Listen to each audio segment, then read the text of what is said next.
Hi guys, it's Tanya from KT Book Reviews. Today's discussion point is negative reviews and why I no longer write them. And here's the thing.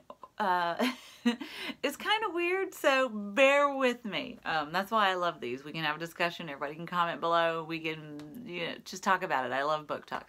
But as far as the negative reviews goes, here's the thing.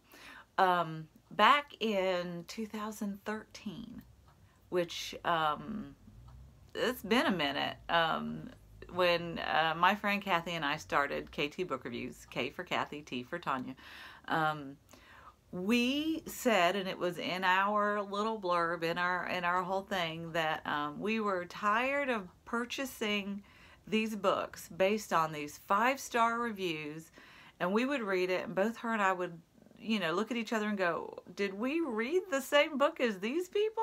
And it was like, it's just two gals reading books, drinking wine, throwing in our 2 cents. And that was the thing, is that we wanted to be honest with our reviews. We wanted to tell people what we think. And, also we were two girls of a certain age, that, obviously our reading tastes and preferences and life experiences are going to be different for someone in their 40s versus someone in their 20s. What you think of as, acceptable sometimes in romance in your 20s, in your 40s, you're like, what? Heck no, and sometimes it's absolutely the same. It's the person, it's the thing.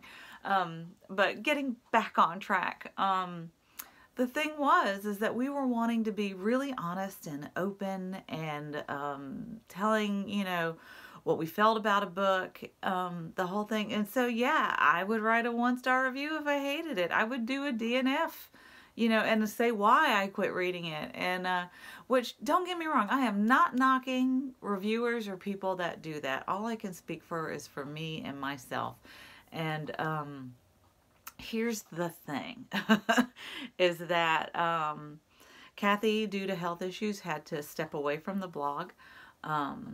It was solely me.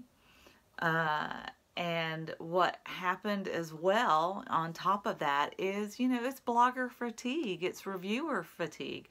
You find yourself reading books because, publishers have discovered you and they like your review style, and they're like, read this book, read this book, read this book, and you get inundated and you don't want to say no, especially if it's an author that you liked or a book that you really loved. But the drawback to that is a lot of times, I can love a book one, it's a brand new author, it's book one in a series, and I'm like, this is amazing. And then that second book or that sophomore book won't be good at all. And then, it's like, oh gosh, and I've committed to reviewing this book and I don't like it. Nah. And the other side of that coin is you get books from blog tour companies and promotion companies, and they're like, if you don't like this book and it's below 3 stars, don't post the review.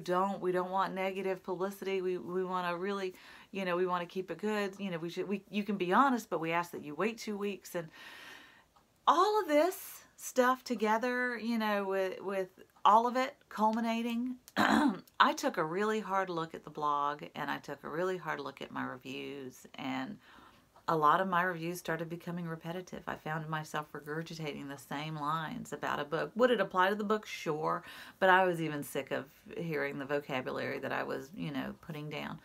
And I needed a break.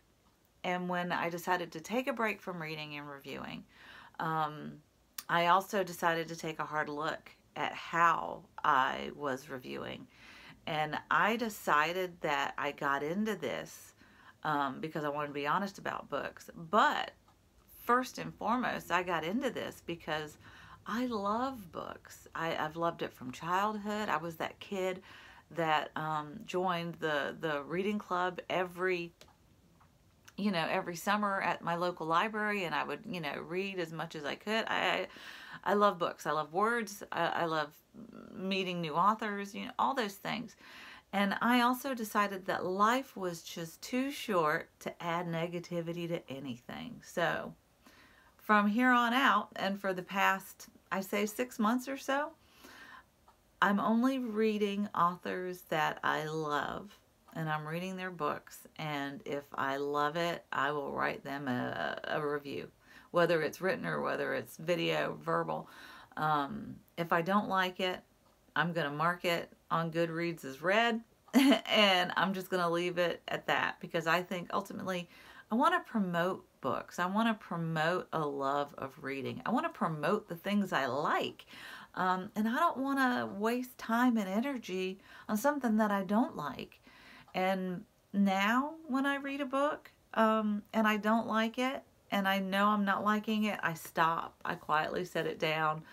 I mark it as a read on Goodreads, and I just leave it at that. And the thing is most hardcore people online, they know. They're like, if a reviewer leaves, you know, a star rating or leave it at read and they don't write anything, then they know. They're like, okay, this wasn't all that, you know, that kind of thing. I get it. I understand. There is enough reviewers out there who are happy to write why they don't like something.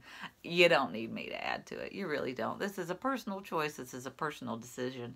And hey, if I'm scouring and looking for something new, I skim read all the reviews. Now, I'm going to tell you this right now. I don't read those book report reviews. It's too much. You know, I'm one of those people, when I write reviews, I am a 3-4 paragraph person. And when I say paragraph, I mean 3-4 sentence paragraphs. I used to write the book report reviews, but, you know, then why am I going to read the book? You've told me everything about it. I just want, you know, I'm a bullet point kind of a gal. And hey, again, not knocking anybody. Because I know some people that write really lovely, you know, reviews, and they take a lot of time and they add gifs and pictures, and I think they're fantastic.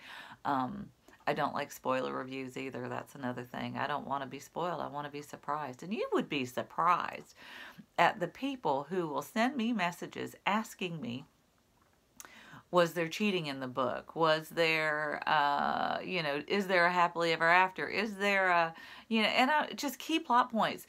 How far into the book was the mystery solved? And I'm just like, that, honey, that's part of reading the book, is the journey, is the discovery. And any hoozle. Tell me what you think. Tell me your thoughts. What do you look for in reviews? Do you enjoy the negative reviews? You know, or are you somebody that likes to stick to positivity? And can you figure out when somebody really doesn't like a book? Do you truly need the hardcore, in your face, angry, you know, or are you just happy to, you know, stumble along on your own?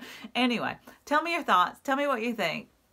Put everything down in the comments below. Let's have a discussion. All right, you guys. This is Tanya, KT Book Reviews. Have a great day. Bye.